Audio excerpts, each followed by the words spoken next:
Ayan, muli. Muli, ito na naman po ang inyong lingkod. Mega love shout out sa inyo lahat. At ito na, dumadaing si Ate Ansing. Siksika na daw sila doon sa bahay. Paano daw ngayon si Kuya Oliver? So, hindi ba't iyan ang gusto mo? Nasa iyo? Ang kuya mo Oliver? Ngayon, paano naman daw ang kanyang kuya Oliver kung walang bahay? Saan daw titira? Ay di, ginusto mo na dyan sa iyo. Kung sana, umpisa pa lang, ay, sinabi mong, ay hindi ko dito matatanggap. O dito sana kay Kuya JJ. Ay samantalang, umpisa pa lang, ang gusto mo talaga nga ay sa iyo. At ito na ang panahon para ikaw ay makabawi ng iyong pagmamahal. At pag-aasikaso sa iyong mga pagkukulang. Panahon si Kuya Oliver na 20 years na nakakulong. Bakit ngayon ay iyong sinusukuan na? At sasabihin mo siksikan na kayo dyan sa bahay. Pambihira ka talaga. Eto na, likha ni Daddy Frankie guys. Ano po? Baka meron pang hindi pa nakapanood. O, pakinggan ninyo ang sinasabi ng mutya ng malasiki.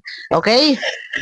Oo, naintindihan ko naman yun, Daddy Frankie. Pero Tapos, paano pag walang bahay si kuya ko?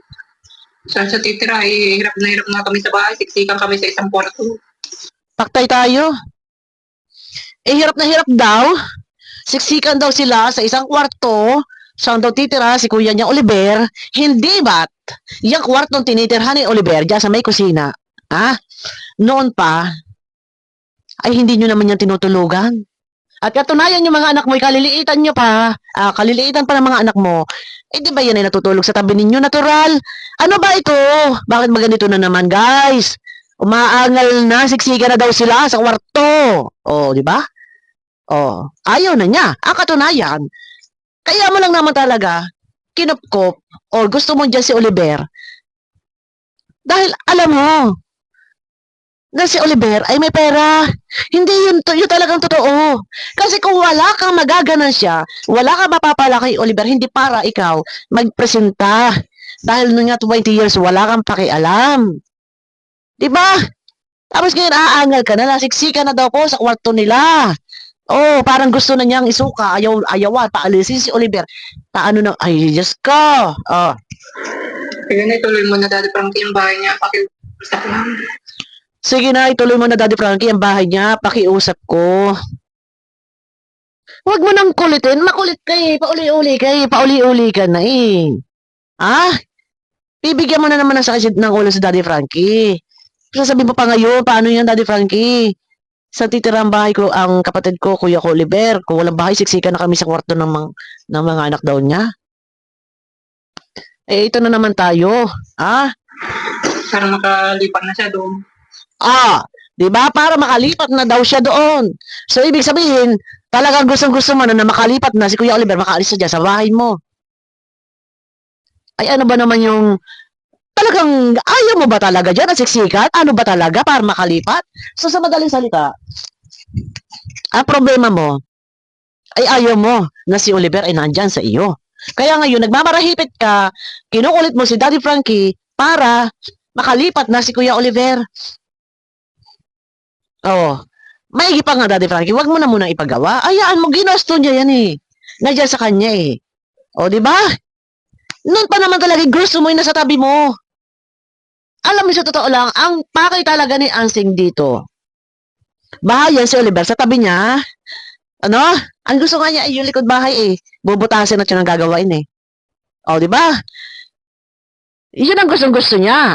Napilitan na lang talaga siya natanggapin si Oliver sa bahay niya kasi no choice. Pero nagbe-benefits ka, yung pera ni Oliver, ikaw ang humahawak. Ang tanong, yan ba na ilalaan mo lahat kay Oliver? Hindi! Siyempre, kasama na kayo lahat, buong anak mo. Asawa mo sa budget na binibigyan ni Daddy Frankie kay Kuya Oliver. Pambihira ka naman, idadain ka na gusto mo na makalipas si Kuya Oliver. Pagtiisan mo, kapatid mo ba yan? Tsaka yung bahay na yan, may karapatan dyan si Oliver kasi family house. Ha? O, tuloy. Maging komportable din siya. Oh. Kasi yung bahay namin, nahihirapan siya doon. Para na makalipat na at maging komportable kasi yung bahay daw niya nahihirapan daw doon sa Oliver. Paano nahihirapan? Ano ba talaga, Ansing? Ang dami mong alibay. Puro ka alibay. Ha? Paano mahihirapan? Paano mahihirapan? O alibay mo na lang talaga to? Gusto mo talaga matapos para mawala si Oliver dyan sa iyo? Pambihira ka, bukod tangi talaga itong kapatid na to. Masyado ka namang problema, problemado ka pa. Kisa kay Daddy Frankie, ang gusto mo agad ay matapos para makaalis na dyan sa iyo. Dahil kayo ay siksikan. Tama ba ito? Nasabihin na kailangan makalipat na siya kasi para maging kampante siya. Kasi nahihirapan na rin daw doon sa bahay niya. Pambihira ka, magaling ka lang pagkano. Pag may pera. Tapos ngayon, napapaghalataan. Sa madaling salita talaga, ayaw mo na nandiyan. Dahil siksikan kayo sa kwarto, kayong mag-iina. Oh, tapos ngayon, nahihirapan daw ko no si Kuya Oliver. Ang dami mo mga alibay. Ha? Nahihirapan daw si Kuya Oliver sa bahay niya. Tapos sasabihin, siksikan daw sila. Ano ba talaga? Ha? Oh. Pabihira to. Masikip din kasi sa bahay namin, Daddy Frankie. Ang daming alabay. Nahirapan si Kuya Oliver. Siksikan sila sa kwarto. Ngayon, masikip doon sa bahay nila. Di ba, Ansing, gusto mo ito? Ginusto mo yan? Paano pala kung halimbawang hindi pagawaan ni Daddy Frankie or hindi nakaipon ng pera na bigay ng mga sponsor para dyan sa pinapagawang bahay? Talaga palang hindi pala talaga siya yan. Welcome. Alam mo, wag mo sasabihin siksikan dyan sa bahay ninyo, siksikan sa kwarto. Mahihirapan dyan si Kuya Oliver. Ansing, mawalang galang, ha? Ang bahay na yan, family house. Sa magulang niya yan. Sa totoo lang. Si Oliver, kung tutuusin, sa totoo lang, si Oliver ang mas may karapatan dyan. Unang-una, siya ay walang asawa at siya ay may sakit. Ikaw naman may asawa, bakit hindi ka gawa ng asawa mo ng bahay kung saan pa man? Yung bahay na yan sa kapatid mo na may sakit na pinabayaan ninyo. Para ba kung makapagsalita, kala mong iyong bahay na yan? Family house siya, may karapatan dyan si Oliver. Huwag mo sasabihin siksikan na kayo, ayaw na. Ayaw mo na. Ayaw mo talaga na nandyan si Oliver. Pero yan ang ginusto mo. Kaya ginusto mo na dyan tumira, sabi mo para makabawi ka ng iyong pagkukulang. Diba? Tapos ngayon dadahilan mo, siksikan sa kwarto, siksikan sa sala. Tapos nahihirapan daw dyan. Oh, titinan nyo. Pambihira ka. Ansing. Kaya pakiusap lang, tuloy mo na, Daddy Frankie. Siya nag-utos sa'yo pumunta dito. Wala, Daddy Frankie, ako lang nagpusa. Baka inutosan ka ng asawa mo. Oh, sino raw nag-utos na pumunta? Siya lang daw kusa. Oh, sige, sabihin na natin kusa. Kusa niya yung ginusto na pumunta dyan, ha? Tapos ano pa, Ansing? Kahit mga marami akong trabaho, talagang pumunta talaga ako dito. Kahit maraming trabaho, pumunta ka talaga dyan para kulitin si Daddy Frankie. Para kulitin na ipagawa na ang bahay. Na hindi ka lang makapaghintay, irerespeto mo at igagalang mo kung ano man ang mga plano at desisyon. Kung sa panahon ngayon na hindi yan ang umpisahan at masimulan ng bahay na yan, naisip mo sana na baka stress sa iyo. Busit na sa iyo. No? Naisip mo sana yan. Hindi, pumunta ka talaga dyan na hindi ka muna nag-isip-isip natin ka muna. Baka si Daddy Frankie nabibuwis na sa akin, stress na. Hintayin ko na lang kaya siya na pumunta rito. Pumunta naman diyan. Bakit hindi mo pa kinausap? Ako'y bilib sa iyo talaga, Ate Ansing. Parang namumuro ka na ay. Saka na lang yung trabaho ko. Importante makausap kita. Busy daw siya. O, saka na daw yung trabaho niya. Ano ba trabaho mo? Ano ba trabaho mo? Trabaho bahay. Makakapaghintay iyan. Sige, kahit hindi ka magtrabaho. Okay, pumunta ka na nga diyan Bago sana pumunta, nag-isip-isip ka muna. O nakakaya kay Daddy Frankie. Baka galit pa sa akin, hintayin ko na lang na sila na. O si Kuya JJ na lang sana, kinausap mo. Kayong dalawa magkapatid, Kuya JJ, ikaw na bahala kay Daddy Frankie at galit sa akin kasi ninakaw ko yung semento at kinuha ko yung hollow block. Dapat kinausap mo muna si Kuya JJ. Wala iba ugali mo Tapos kukulitin mo na kukulitin At sasabihin mo, siksika kayo dyan sa kwarto, siksika kayo sa bahay, at nahihirapan si Oliver. Paano nahihirapan? Paano nahihirapan? Pabihira ka. Personal akong humingi ng tawad sa'yo. Hingi raw tawad. Nako, Diyos ko. Kasi alam ko naman nagkamali ako. Alam daw niya nagkamali siya. Magbigti ka na lang, Ate Ansing. Di ba? Humingi ka man ng tawad. Wala din. Useless. Kasi yun Yun at yun ka Yun ang ugali mo Ano, sa isang salita lang ba? Agad may susundin ka na ni Daddy Frankie? Naku, Daddy Frankie, mababas ka. Alam naman natin ang mga viewers, galit na galit kay Ansing. Hayaan na lang muna siguro si Ansing. Kaya mas mainam si Kuya JJ talaga pagkakausapin. Kasi, yung sasabihin nitong hindi na raw niya uulitin, mahingi ng tawad, hindi na ulitin. Nako! Sabi, Inasal ko, sumabra ko sa sumobra daw siya. pagkuhan materialis. Alam ko naman na mali yun. Oo, di ba? Alam mo palang mali yun. O, di ba? Alam ko namang mali yun. Bakit mo ginawa? Nakakote doon sa iyong kusina. Bakit yung semento na nando kaila Kuya Oliver, nagawa mo pa rin bawasan? Ha? Alam mo palang mali. Alam mo mali. Pero bakit mo ginawa? Kasi wala ka ng kahihiyan. Kasi kung meron kang kahihiyan, hindi mo gagawin yan sa isang tao na nagtataga nandyan at tumulong sa inyo na kung tutuusin niya na yung obligasyon yun. Tulungan ang inyong kapatid. Ha? Wala ka respeto. Kasi sinagad mo, inubos mo yung pasensya ni Daddy Frankie. Ngayon, nung ikaw ipagsabihan ni Daddy Frankie, si Daddy Frankie pa, sasabihin mo, parang hindi ka nangawa ng gawa, ay ibabalik ko ito. Alam mo palang mali, pero ikaw pa, magsasabi ng, parang hindi ka ngawa ng gawa, so ikaw pa, ang galit. Tama ba yun? Ha? Mali yun. Kailan mauulian ang mga taong bayan, ang viewers? Kailan sila maulian na hindi na magagalit sa iyo? Galit sa iyo dahil sa ginagawa mo. Ha? Ayusin mo, baguhin mo, hindi pa huli ang lahat. Ngayon, kung magbabago ka, okay, fine. Ang tanong, yung mga tao maulian pa ba sila? Yung damage na ginawa mo, isipin mo, napakabait ang Daddy Frankie. Ikaw lang ang nakagawa na ikagagalit. Ang sarili mo kasi ay inihanay mo bilang beneficiary. Na kung tutuusin talaga, alam mo yan na hindi ikaw ang beneficiary. Wala kang sakit. Ha? Malakas pa kayo sa kalabaw. Pasensya na po ha. Ano ba, may sinabi si Daddy Frankie dito, may sakit ka ba? Baka may sakit ka. Kasi nakikita ko mukhang mas malala ang ugali mo kaysa kay Kuya Oliver. Si Kuya Oliver hindi nananakit kahit nung nasa loob ng kulungan. Hindi nananakit, ha? Napakaayos niya. Maayos siyang kausap. Kahit kailan hindi nakitaan ng pagiging violente. Ikaw, alam mo yung tama at mali, pero bakit mo ginagawa? Ha? Na hindi mo iniisip na masisira ka. Noon pa ang dami ng galit sa'yo eh. Dahil sa paghahangad mo na makuha yung 100,000, kuno ay ilalagay sa bangko. Kuno ay ilalagay na sa bangko. Maraming galit sa'yo. Oh. Natukso lang kasi ako. Natukso. Tapos, Kasi sobra na kasi yun. Mga hollow block. Akala ko kasi sobra na kasi yun, mga hollow block. Kahit masabihin mo sobra, maghihintay tayo na kusang ibigay sa atin. Ha? Maghihintay tayo na kusang ibigay sa atin. Hindi pa nga nangangalahati o sabihin na natin nangalahati na. Alam mo, marami pang gagawin. Wala pang, ano yan dyan? Semento sa lupa. Hindi pa nangangalahati, kinuha mo na. Akala mo sobra, kahit patapos na yan. Malang sana, naghintay ka na lamang. Kung tapos na, dun ka pwede magsabi.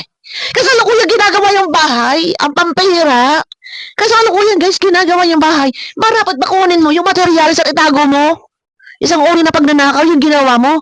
Yung hollow block na nado kaya Kuya JJ, marapat ba yan ay ipakialaman mo? Alam mo palang mali, bakit mo ginawa? Akala mo sobra. Kahit pa sobra. Kahit pa tapos yung bahay. Naghihintay ka sana. Diba? Hindi yung kukunin mo na walang paalam. Tapos ngayon, ikaw pa ang galit. Oh, di ba? Sino man ang matutuwa? Oh. Kaya, kumuha ako.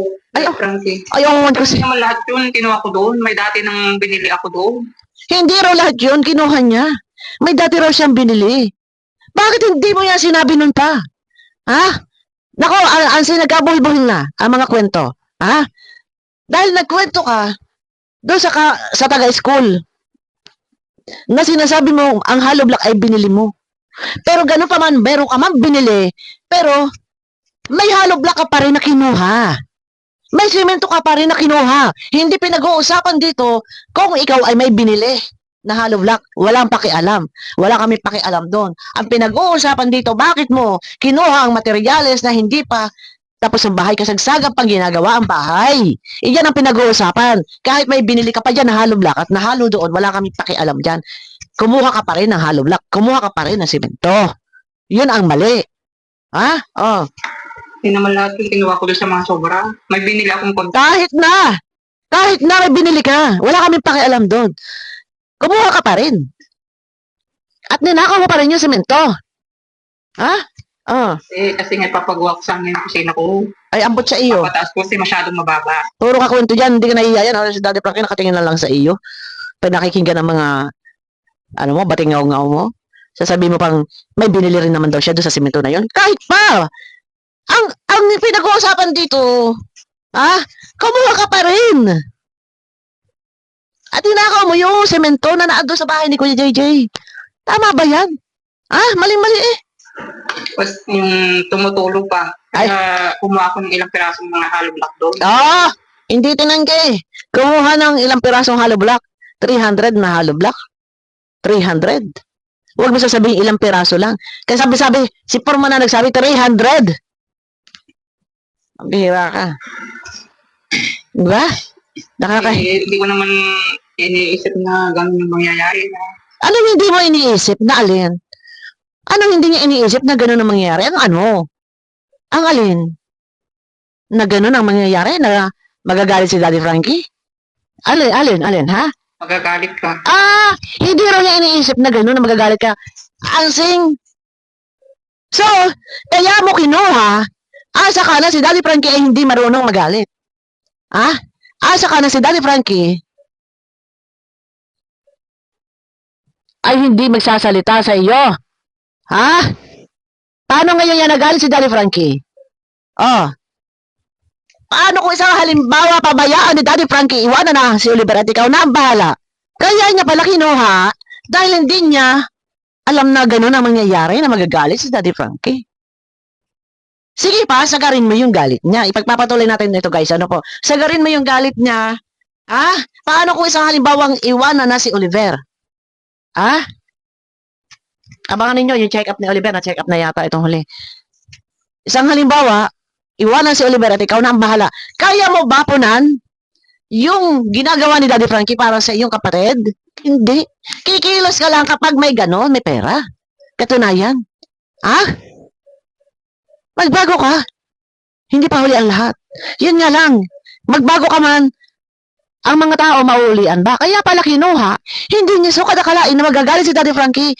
Pagpuno na ang salop, alam mo yung kasabihan, kapag puno na ang salop, kailangan ng palisit. Pasalamat ka dahil hindi pa masakit na salita ang mga binitawan ni Daddy Frankie sa iyo. Kung sa iba-iba yan, masasabihan ka pang makapal ang mukha mo. Hindi pa si Daddy Frankie nagbitaw ng salita para sa iyo na masakit na hindi mo magugustuhan, Ngayon, ito guys, sabi niya, next tayo para hindi tayo maghahaba ng video. Dumadaing na ngayon si Ate Ansing. Dumadaing si Ansing na siksikan na raw sila sa kwarto. Masikip na raw sila dyan sa bahay na yan. Kaya gawin daw ni Daddy Frankie yung bahay para daw lumipat na si Oliver. So ayaw na niya, sinusuka na niya. So dito niyo mapapatunayan na talagang ito si Ansing. Yung pagtanggap mo, yung yung offer mo na sa iyo titira si Kuya Oliver, pakitang tao. Or akala mo ikaw magiging tiba-tiba, nagkakamali ka. Ikaw, pinakikisamahan ka lang ni Daddy Frankie. Kung ikaw nagbe-benefits, ikaw ay kinakausap sa kabila ng lahat ng kaanuhan mo, pagiging abusada mo, makikisama yan ni Daddy Frankie, pero wag mong sagarin. Wag mong abusuhin. Wag mong ubusin ang pasensya. Bagkos kayo, ikaw, gagawa kayo ng paraan sa abot ang inyong makakaya na kayo ay makatulong. Pustahan tayo. Kapag nagawa ang bahay ni Kuya Oliver at iyan, may mga appliances dyan, malamang sa malamang, baka hakutin ni Ansing sa bahay niya at ang sabihin ay, paano, kasi ang anak ko ganito, walang electric fan. Kasi, abangan nyo ako sa akin next video. May grab shout out guys. Hanggang dito muna, hindi tayo magpapakaba. Nang sa ganun ay hindi kayo mahirapan manood. Ayan, pakiclick ng thumbs up guys. At pakiclick naman po guys ang subscribe. Alin man dyan sa aking channel dyan. And pakiclick na lang din po guys ang bell. Pag naklik nyo yung bell, may makikita kayo dyan na all. Pakiclick naman po ng all. Nang sa ganun, updated kayo sa aking mga video na i-upload. Maraming salamat po.